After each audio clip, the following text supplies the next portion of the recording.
stopping me from wearing my Ravens hat on the internet and our Facebook Live, as well as our WNST TV YouTube channel. You can check us out there and always email me, nasty@WNST.net. I do not fix broken air conditioners this weekend. It is going to be hot, hot, hot, and the super hot Cleveland Indians come to town to take on the struggling, ailing, and at various points in New York puking Orioles this week. The Tribe leaving a couple of their best pitchers off the hill this weekend, so the Orioles get a little bit of a break. This guy calls all things Tribe baseball. He's seen more bad than good, but a whole lot of good lately. 10 years now with the Tribe at STO, that's Sports Time Ohio, and their play-by-play voice we welcome on for the first time, and I feel like I've had everybody in the Cleveland media on at one point or another, but Matt Underwood, welcome to Baltimore. What's going on, man?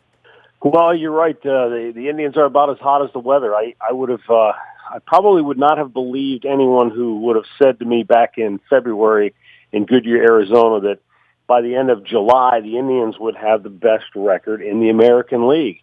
But the way they've pitched, the way the offense has come together, the way the pieces have fallen into place, I think everybody in Cleveland, in Believeland, is starting to believe in this team.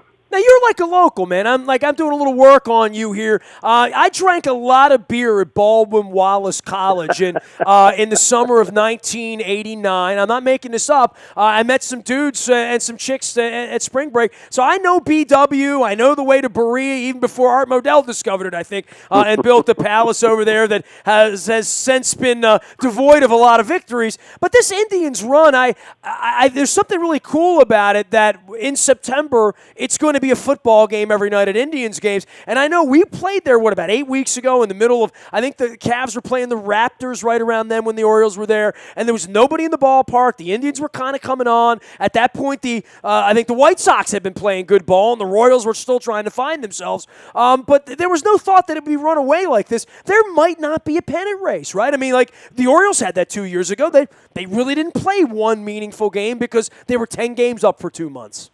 Well, Nestor, I was just looking at the standings last night, and I was surprised to see that the Indians have the biggest lead of any team divisionally in baseball. And that kind of surprised me because, every once in a while check the standings, just see what other teams are doing. And, in the National League, the Cubs were running away with the Central. Well, it feels like they're up by 20, but they're not anymore, right? Because exactly. they came back to earth. The Rangers kind of came back to earth. I mean, yeah. It's so, when you start talking about double digits and 20 games over 500 after the All-Star game, I mean, you better start thinking about playoff plans, right?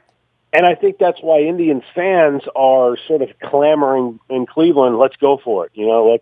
Let's make a trade. Let's make the move. Let's do whatever we have to do to secure this thing, because the Cleveland Indians are in a position which is not unlike what the Orioles are in that you don't know if you're going to be in the race every single year. You don't know if you're going to have these opportunities every single year, because we do have some payroll restrictions, and you can't just go out and fill a big hole if you have an injury to a key player by going out and taking on a ton of salary. So you've got this opportunity. I think the front office, the ownership, I think they understand that. Easier said than done sometimes, swinging a big trade, but I think they want to go for it right now. All right, so big trade, obviously the catcher, in the bullpen. The one thing you do not need that we need desperately is somebody to take the ball every night and go out to the mound and give you 6 or 7 innings. Yeah, I'd say if there was a huge difference between the Indians and the Orioles, that's probably the most glaring. Now, granted, I think Baltimore's got a tremendous offense and a much more explosive offense than the Indians, though Cleveland has held their own offensively this year. But the starting pitching has definitely been key. That's the way this team was built. They've got 5 guys they feel that can go out and take the ball and beat anybody's 1 through 5 on any given night. I mean, Josh Tomlin is, I guess, technically the Indians' number 5 starter. Look at the numbers. I mean, he's been unbelievable this year, and he pitches like an ace because his numbers after an Indians loss are incredible, and that's going back over the last 2 or 3 years. So they really have guys, the front of the rotation guys like that you won't see in the series, like Carrasco and Salazar. they've got swing and miss, blow you away kind of stuff, which is really fun to watch. Well, especially Salazar. He's incredible, right? I mean, of all the young guys to come – look, when you get young arms – I mean, Andy McPhail always said here, grow the arms, buy the bats. We're still waiting to grow arms here for others other than like Jake Arrieta and sending him off, or, Davies, some of the young guys that the team has dealt out in trying to go for broke. The Orioles don't have a lot left in the cupboard. It's a real damnation of the organization and of their pipeline that they're not going to be able to make the kind of moves that a team like the Indians are going to be able to make here over the next 10 days. Well, the thing about a guy like Danny Salazar is he has that thing that you can't teach. He's just kind of a free and easy, and the ball explodes out of his hand, and then boom, it's 98 miles an hour. And he's developed a Bugs Bunny-like changeup that is just baffling the hitters. So, look, there are a lot of guys throwing harder now than we've ever seen probably in the history of baseball, and just in terms of sheer quantity. But you still have to be able to paint. You've got to be able to hit your spots, and that's where I think this staff maybe separates itself a little bit, because they're pretty good when it comes to setting up the hitter and getting to their secondary pitches. Carlos Carrasco, another guy that's got really devastating secondary stuff. Corey Kluber's got the nasty cutter to go along with a pretty good slider and a very good located fastball. So these guys, and Josh Tomlin, who I mentioned about, he's not blow you away stuff-wise, but he's like the old catfish hunter where you're 0 for 4 going back to the dugout. Like, how did I not hit that? What is going on here? But he knows how to pitch. Well, I mean, anytime you have this kind of a lead, this kind of a year, a lot of things have gone right. Certainly off-season acquisitions and this marriage, meeting of the minds between Tito and Mike Napoli. He's going to hit 35 and drive in $120. It's kind of amazing. I don't think anybody saw that coming, right? Mike Napoli has been, without a doubt, the most important acquisition of the offseason. And what happened there is Mike Napoli was a guy who, last year he got off to a dreadful start in Boston. They kind of kicked him to the curb. He went to Texas and sort of rediscovered himself. But I think going into the offseason, other teams were looking at Nap and saying, well, it's Texas. The ball flies out of the park there. And, I don't know if that was real. Maybe he's more like the player that struggled early in the year in Boston. The Indians, they believed in him. Terry Francona did a lot of research. He's very close to Dustin Pedroia. Pedroia spoke highly of Napoli when he asked about him. I mean, this is a guy you want in your clubhouse. This is a guy that can be a difference maker. And Napoli got an opportunity from the Indians that maybe a lot of other teams weren't offering him, which was, we want you to play every day. You're going to play first base. DH some, but you're going to play every day. And I think other teams were looking at him as maybe an aging guy that could just be a sort of a role-type player. And so you're right, it was the perfect marriage, the perfect confluence of time and circumstance, and he has run with it because you're right, he's been huge in the middle of the order, but he's also had a positive impact on other players. Carlos Santana's having maybe the best year of his career right now, and he's on his way to maybe hitting 30 home runs. So he's had an impact because of his presence on the other people in the lineup. I'm going to be interested to see how this team plays down the stretch. My guess is pretty loose. I mean, hell, they were cutting up chickens to honor Jobu last week, right? And you can tell that story. But more than that, Francona's been through this. He's been through the parades. When you've managed the Red Sox, and, we've seen flop after flop, whether it's the Sandovals or, Price might be one in waiting, and Crawford and other guys. Tito kind of eats this thing up, and now that there's been a parade in Cleveland, they've all witnessed it. Apparently, a lot of the Indians guys were part of all the fun and going to the games, and we had that here in Baltimore when Adam Jones would, when the Ravens were beating the Patriots, he was a part of all of that as well, and trying to bring that to the other team and bring some of that mojo. There's a lot of air out of the tires. The Indians aren't going to be hearing about the ghost of Albert Bell in 1997 and Game 7 and Florida, and they're not going to be hearing about any of that. I think it's going to be a lot easier for them to perform in September and October, and especially because they weren't supposed to win, right? Couple of things, Nestor. You can't underestimate the importance of what the Cavaliers did and what that has meant to the city and the region of northeastern Ohio.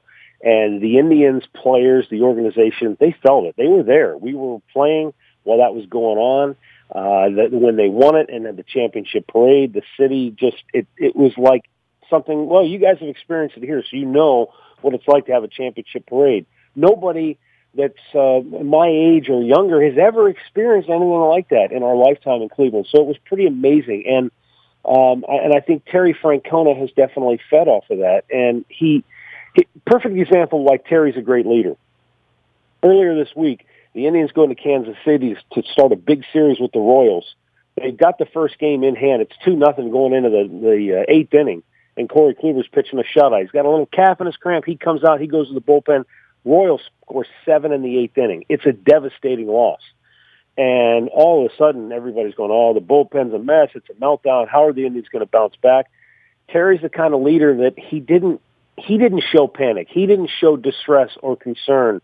And the guys came back the next night, beat Kansas City handily, and they blew them out in the series finale. So that gives you an idea that he's a perfect leader, because some guys would get in that situation.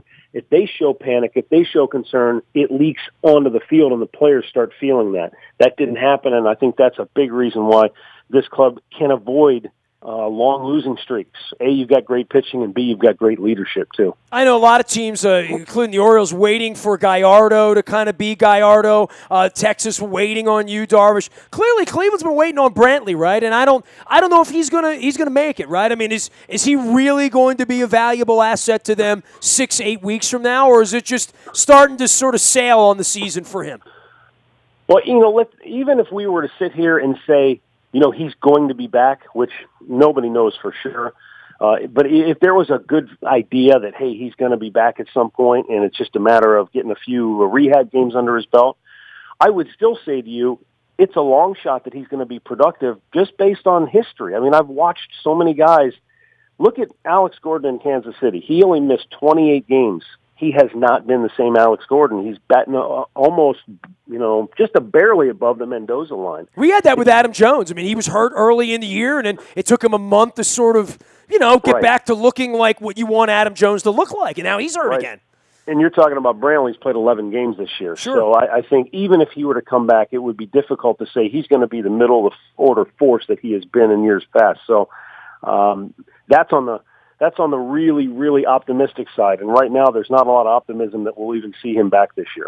I guess in March, if I'd have had you on and said, Brantley's not going to play this year and Kluber's going to be your worst starter, right? You would say, what? Right? No way. No chance. No how. But, again, that's where the addition of Napoli, that nobody knew exactly what to expect from him, but he's been huge. Juan Uribe, while you look at the numbers and it doesn't look like he's been outstanding, but he's had a nice little impact on some of the young players, in particularly Jose Ramirez, who probably is the Indians' MVP because of what he's done in the absence of Michael Brantley. He's played a ton of left field. He's never been an outfielder before, but he stepped in because of the opportunity, and he's run with it. I think he still leads the team in doubles.